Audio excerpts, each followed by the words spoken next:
All right, Bills Mafia, buckle up because the conversation today is going deep into one of those areas of the game that a lot of fans brush aside. But the best teams in football know can be the difference between lifting a Lombardi trophy and watching the parade from the couch. We're talking special teams. And going into the 2025 season, the Buffalo Bills are making it clear that this phase of the game isn't just an afterthought. It's a key piece of their formula. And after the last couple of seasons, it needed to be. For 2 years running, this unit hasn't lived up to expectations, ranking in the bottom third of the league in key categories like kick return average, opponent kick return average, EPA per punt, and field goal percentage. When those numbers are dragging, it shows up on the scoreboard in ways that don't always make the highlight reel, but absolutely impact wins and losses. It starts right at the top with a major change in leadership. Matthew Smiley, who once had this unit humming, couldn't replicate that success over the last 2 seasons and is now out. In his place comes Chris Tabor, a name that might not mean much to the casual fan, but carries a ton of weight in NFL circles.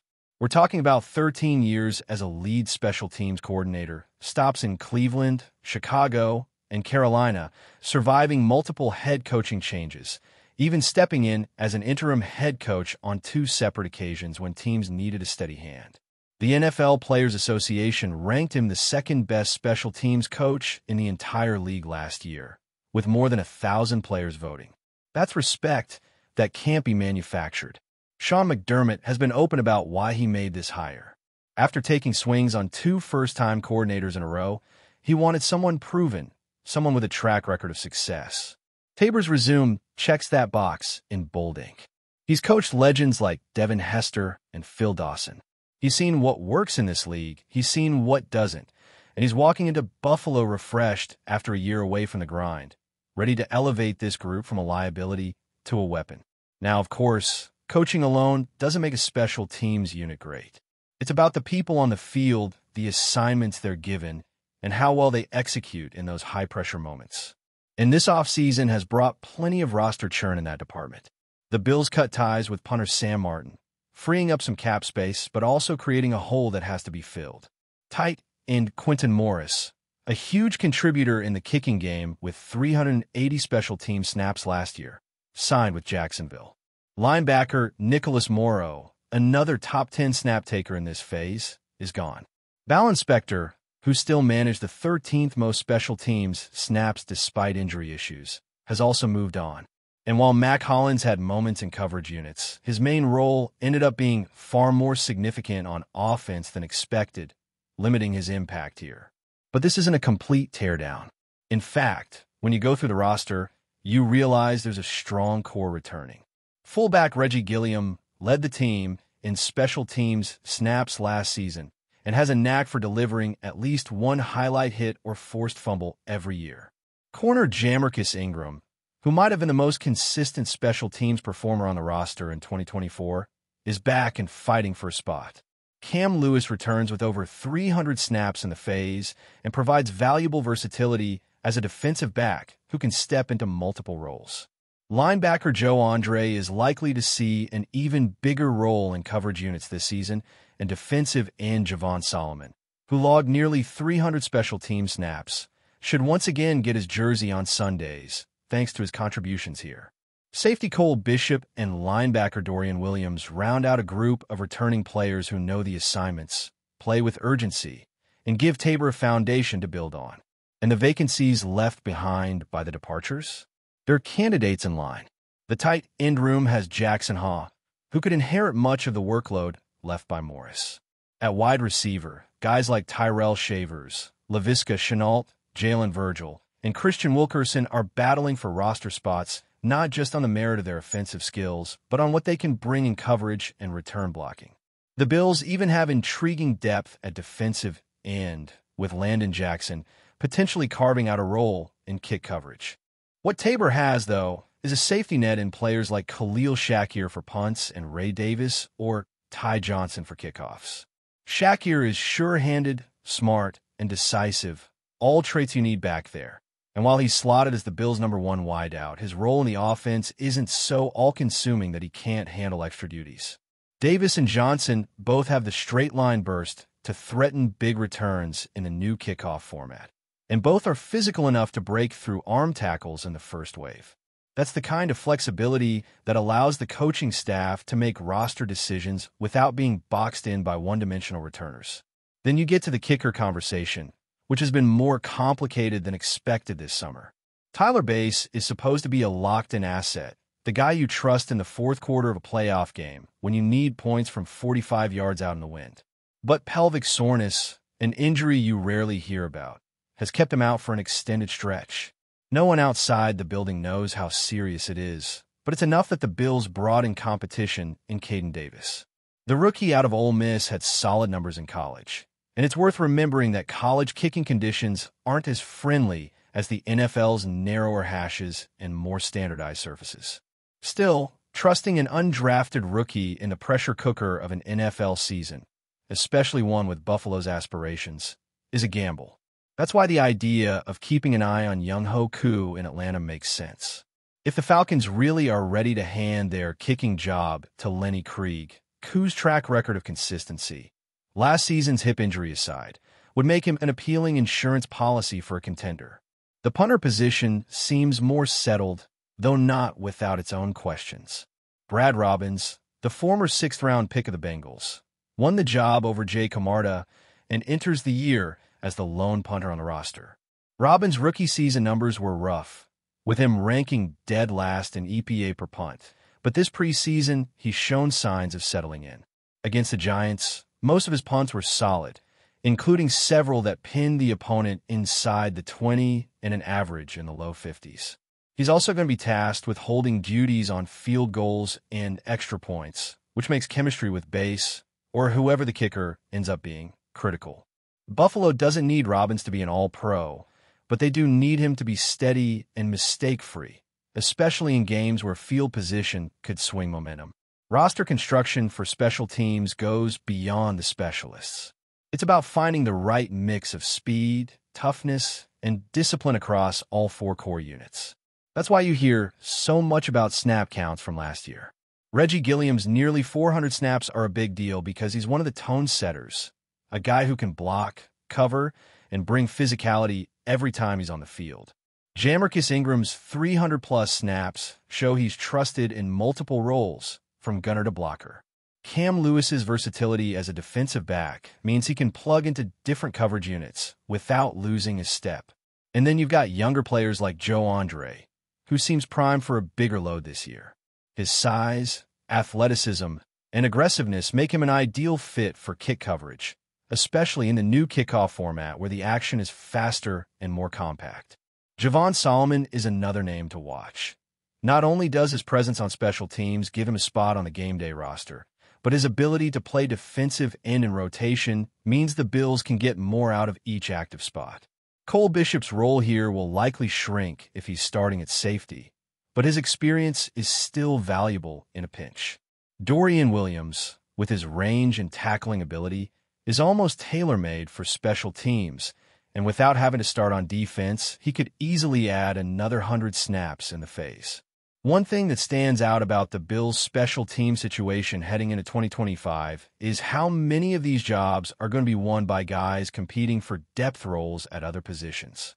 The wide receiver battle could end up being decided more by who can cover kicks and block on returns than by who catches an extra pass or two in preseason. The same goes for the last linebacker and defensive back spots. Players like Keanu Jenkins, the undrafted rookie linebacker out of Virginia Tech, can make this team by excelling in the kicking game. He's already shown up in preseason with heavy usage on special team snaps. And if he outperforms someone like Idefu and Ulofoshio in that role, it could be the difference in who sticks. This is the part of the season where coaches are less concerned with the 40-yard dash times or bench press reps you put on your draft resume and more interested in whether you can beat a block, take the right angle, and make a sure tackle on a kickoff.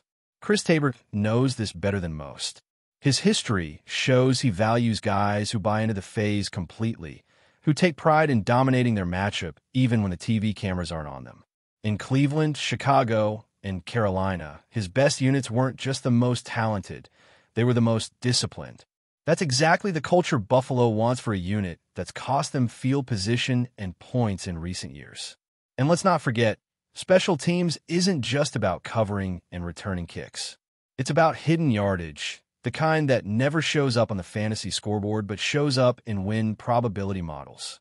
Letting a punt roll an extra 15 yards because you didn't field it cleanly is just as damaging as taking a sack on offense. Gaining an extra 12 yards on a kick return can be the difference between punting from midfield and attempting a 55-yard field goal. In the playoffs, those margins get razor thin.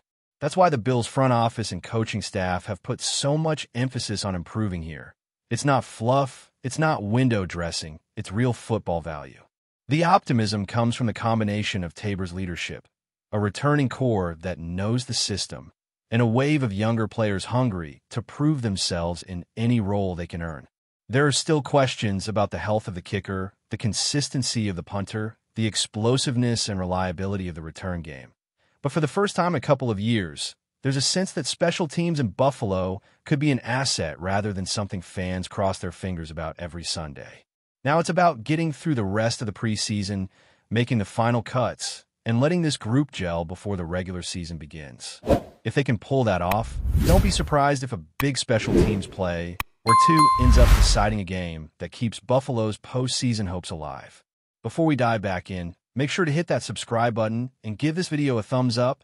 Your support helps us keep delivering the latest Buffalo Bills updates straight to your screen. And hey, don't hold back. Let us know your thoughts on today's news down in the comments. In the swirling world of NFL rumors, an electrifying possibility is gaining traction that could shake the foundations of the league. John Harbaugh, the longtime head coach of the Baltimore Ravens, might be on the move, with the Buffalo Bills poised to seize the opportunity and bring him aboard as their new defensive mastermind. Harbaugh's tenure in Baltimore has been marked by an unyielding defensive philosophy, a knack for gritty playoff performances, and a Super Bowl victory that cemented his legacy. However, whispers around the league suggest that the Ravens brass is considering a change at the helm, possibly moving on from the coach who has been a fixture for over a decade. On the other side, the Bills, known for their aggressive approach to building a championship contender, are reportedly eyeing Harbaugh to strengthen their defense, hoping his leadership could be the missing piece to vault them past the AFC's elite. This potential coaching shuffle, if true, could redefine the balance of power in the NFL, especially given the Bills' recent investments in offensive talent and their hunger for a top-tier defensive identity. While no official announcements have been made, insiders claim the Bills' front office is actively exploring how Harbaugh's defensive expertise might integrate with their evolving roster, sparking a buzz that has fans and analysts buzzing about the coming season's coaching chessboard. The timing of these developments adds fuel to the speculation fire, with the Ravens' recent performance being a point of intense scrutiny.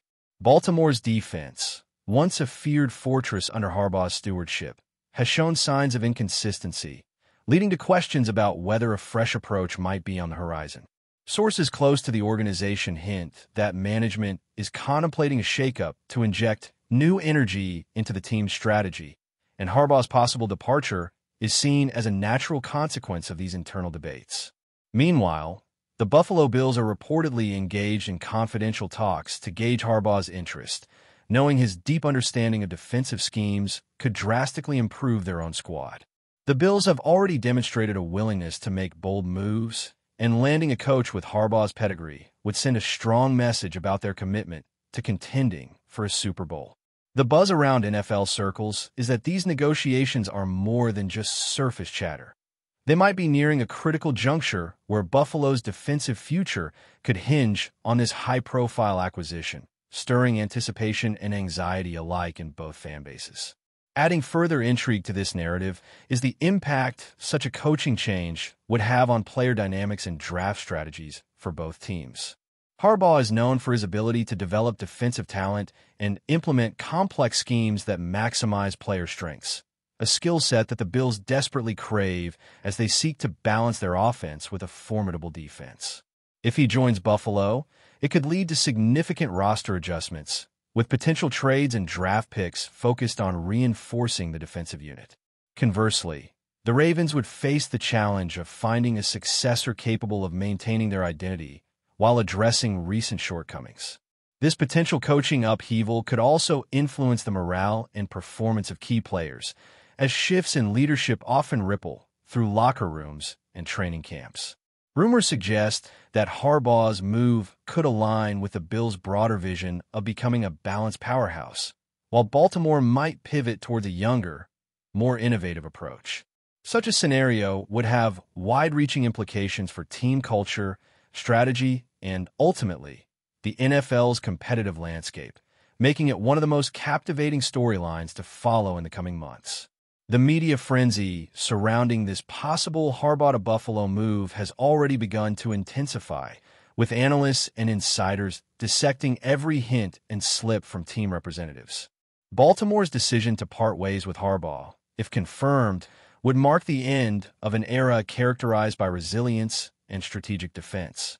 Meanwhile, Buffalo's rumored pursuit signals an aggressive ambition to capitalize on the coach's proven track record. Social media platforms are abuzz with speculation, fans debating the merits of such a hire and what it means for playoff prospects. Betting lines may even begin to shift as sportsbooks react to the potential upheaval, viewing a Harbaugh-led Bills defense as a game-changer. Commentators highlight that the coach's ability to adapt and innovate under pressure could perfectly complement Buffalo's offensive firepower, creating a more well-rounded contender.